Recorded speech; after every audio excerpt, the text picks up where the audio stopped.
ওনার বোঝানোর ক্ষমতাটা একটু অন্যরকম, যা পৃথিবীর অন্যান্য নেতার ভিতরে নাই।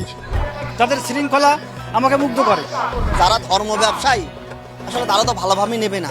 না আমি যদি এখন মদ খাই, গাঁজা খাই, বা আমি যাই করি না কেন, খারাপ করি না কেন, কেউ যদি আমার ওই বিরুদ্ধে বলতে চায়, আমি কিন্তু ওটা নিব না। কারণ আমি বলবো না এটা আমার জন্য ঠিক আছে। আমি দীর্ঘ 13 বছর ধরে হিজবুত তৌহিদকে চিনি এবং জানি, এবং এদের প্রত্যেকটা কার্যক্রম আমার নখদর্পণে আছে। আমি যেটা দেখতে পাচ্ছি যে অন্যান্য দলগুলো ডাকছে আমলের দিকে, আর তিনি ডাকছে ইমানের দিকে, যেটা প্রথম সাবজেক্ট। ইসলামের 5টা বুনিয়াদের প্রথমটাই হলো ইমান। আল্লাহর সত্য দিন প্রতিষ্ঠা করা যে চ্যালেঞ্জ, এই চ্যালেঞ্জ কোনো সাধারণ মানুষের পক্ষে নেওয়া সম্ভব নয়। সমাজ ব্যবস্থা পরিবর্তন করার জন্য সত্য দিক নির্দেশনা আমি তার ভিতরেই দেখতে পাই। আসলে ব্যাপারটা বিজয় কখনো সংখ্যালঘু দিয়ে আসেনি, বিজয় আসছে আদর্শ দিয়ে এবং বিশ্বাস দিয়ে। আমি ঘুরছি, আরো অন্যান্য দলের সাথে ঘুরছি, বেড়াইছি, কিন্তু এনার মতন সৎ আদর্শ নীতি আমি এরকম পাই না। মুসলিম জাতির দিকে, মুসলিমকে বিনষ্ট করার জন্য যে বিপদটা ধেয়ে আসছে, এর থেকে যদি পরিত্রাণ এবং মুক্তি এবং যদি কেউ বাঁচাতে পারে, তাহলে হিজবুত তৌহিদের ইমামই পারবে। যারা আছে তারা মসজিদে একরকম, বাইরে আর এক রকম, কিন্তু এখানে আমি সেটা পাইনি। এখানকার নীতি আলাদা। হাদিস অনুসারে কথা বলতেছে, নবী রাসূলের কথা বলতেছে, খুব ভালো লাগতেছে। আমার খুব ভালো লাগে এবং সুন্দর লাগে বলে আমি আসছি। বাংলাদেশ সহ সারা বিশ্বের মুসলিমদেরকে ঐক্যের অবশ্যই প্রয়োজন, না হলে মুসলিমদেরকে অনেক বড় কিশোর লাগবে। খুব ভালো লাগে। আর একদিন প্রোগ্রামে আসছিলাম, খুব ভালো লাগে, বিধায় আবার আসছি। আমি আর প্রথম আসছি, কিন্তু শুনছি খুব ভালো লাগছে আর কি। ওনার তো সব কথাই আমার কাছে ভালো লাগে। সবচেয়ে ভালো দিকটা হচ্ছে শৃঙ্খলাবদ্ধ সবাই, আর সবাই আন্তরিক। এই জন্য খুবই ভালো লাগছে। ওনার কথা অনেক যুক্তিসঙ্গত, অনেক মূল্যবান। সেগুলো যদি মনোযোগ দিয়ে শোনে, তাহলে অনেকের যে ভ্রান্ত ধারণা ওনার প্রতি, সেটা আর থাকবে না। দেখলাম তাতে মোটামুটি ভালোই লাগছে। দিনের যে ব্যবস্থাপনা, উনি যে কথাগুলো বলছেন, এর ব্যতিক্রম তো না।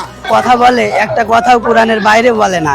এই জন্য ইমামের কথা শোনার জন্য যশোর থেকে আসছে কুষ্টিয়া। ওই শুনতে পাই যে এরকম ভাবে ইমাম সাহেব খুব ভালো হয়ে নেন, তা আজ চোখে দেখলাম। সেগুলো সঠিক কথা। আমি তো নিজে কোরআন পড়ি, কোন সম্বন্ধে আমার ধারণা আছে, জ্ঞান। সব ইসলামী মাইন্ডের লোকে বলে অন্যরকম, এখন দেখছি সব ইসলামী মাইন্ডের এই কথাবার্তা হচ্ছে, সব কথাগুলাই ভালো লাগছে। অন্যরা নিজের ব্যক্তি স্বার্থ কেন্দ্রিক তাদের খলচা করে থাকে, কিন্তু ওনার ভিতরে এই ধরনের কোনো অবস্থা আমি দেখতে পাই না। আমরা নিজে কোরআন পড়ছি, সমস্ত কিছু ওনার কথা পরীক্ষা নিরীক্ষা করে দেখছি আমরা। ওনার বক্তব্যগুলো আছে বিস্ময়কর। ইনার কথাগুলো একটু অন্যরকম, শ্রুতিমধুর, শুধু শুনতে মন চায়। আমাদের এই বইগুলো এবং ইমামের কথাগুলা তাদের কাছে ভালো লাগছে দেখি তারা বই কিন্তু নিতে আসতেছে, আরো জানার আগ্রহ বাড়ছে। কিসের ভিত্তিতে ঐক্যবদ্ধ হবে? ঐক্যবদ্ধ হবে হচ্ছে লা ইলাহা ইল্লাল্লাহ, অর্থাৎ আল্লাহ ছাড়া কারো হুকুম বিধান মানি না। এই আল্লাহর তাওহীদের দিকে ডাকছেন। এনার সব সত্য জিনিস, ইসলাম জিনিস, কোরআন জিনিস, দেশ রক্ষা করতে এবং মুসলমান আমরা সবাই ভাই ভাই, একসাথে একতা হতে হবে।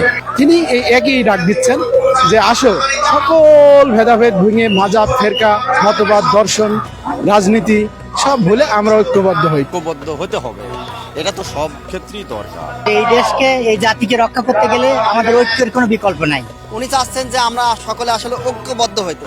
একতা নিয়ে কাজ করছে, এইভাবে একতা নিয়ে যদি সবাই কাজ করে, তাহলে অবশ্যই বাংলাদেশের জন্য ইসলাম ক্রাইম একটা ভালো কিছু দেখা যাবে। তিনি এমন একটা লিডার, তিনি বলতেছেন, এ মানুষ তোমরা আসো, ঐক্যবদ্ধ হও আমাদের সঙ্গে, তাহলে তোমাদের জন্য এই পৃথিবীতে উত্তম আবাস এবং পরকালে জান্নাত পাবে। এটা কোরআনে আল্লাহ বলতেছেন। যদি আমরা এখন, তাহলে দেশ ভালো থাকবে, মুসলমান বাঁচবে। আমরা ঐক্যবদ্ধ হয়তো অবশ্যই শান্তি ফিরিয়ে আসবে এই দেশে। এক জাতি, এক দেশ, ঐক্যবদ্ধ বাংলাদেশ। আসলে বাংলাদেশটা ঐক্যবদ্ধ না তো। আসলে উনি বারবারই বলছেন যে 73টা ফেরকা। ওনার কথা শুনে যদি মানবীতে এক হয়, সত্যি এই পৃথিবীতে সুখ শান্তি ন্যায় ইনসাফ প্রতিষ্ঠিত হবে।